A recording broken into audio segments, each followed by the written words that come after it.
The flat caps, the razor blades, the sharp suits, the smoky backrooms of Birmingham.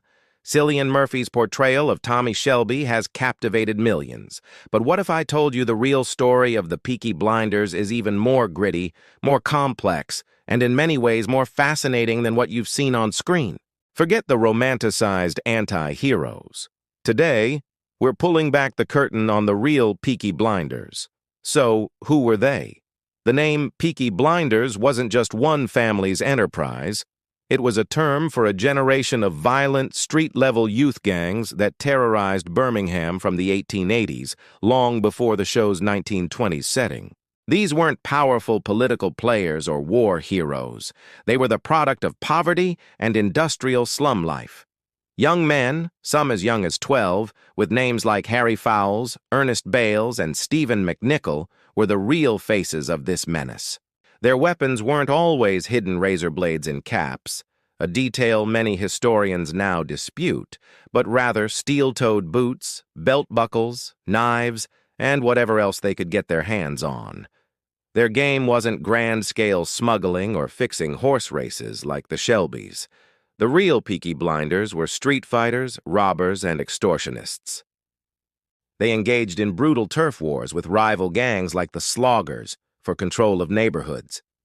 Their notoriety came from their distinctive style, not just the peaked flat caps, but also tailored jackets, bell-bottom trousers, and silk scarves. They wanted to look sharp, to stand out from the drab poverty surrounding them. This dapper appearance, combined with their shocking violence, created a terrifying local legend.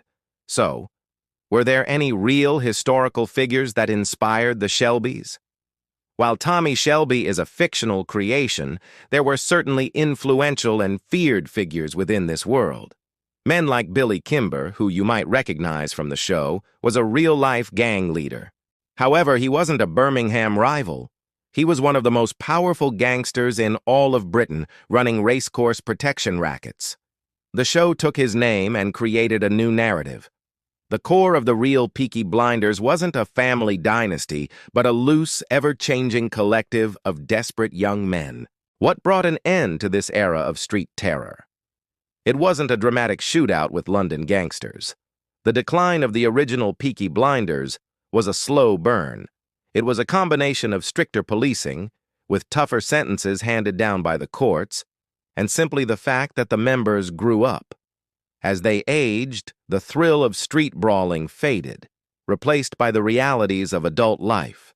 By the time the 1920s rolled around, the period where the TV show begins, the original Peaky Blinder gangs were largely a thing of the past, their name a lingering bogeyman story for the people of Birmingham. The truth is, the Peaky Blinders TV show is a brilliant piece of historical fiction. It captures the spirit, the grit, and the ambition of the post-war era, but it weaves a new legend from the threads of a much older, grimier reality. The real Peaky Blinders weren't master strategists, but desperate youths fighting for survival and status on the grimy streets of industrial England. Their story is less glamorous but no less compelling, a raw, powerful glimpse into the underbelly of a bygone era. Thanks for joining me on this journey back in time. If you enjoyed uncovering the real story, don't forget to hit that like button and subscribe for more deep dives into history. Let us know in the comments what other historical legends you'd like us to explore. See you next time.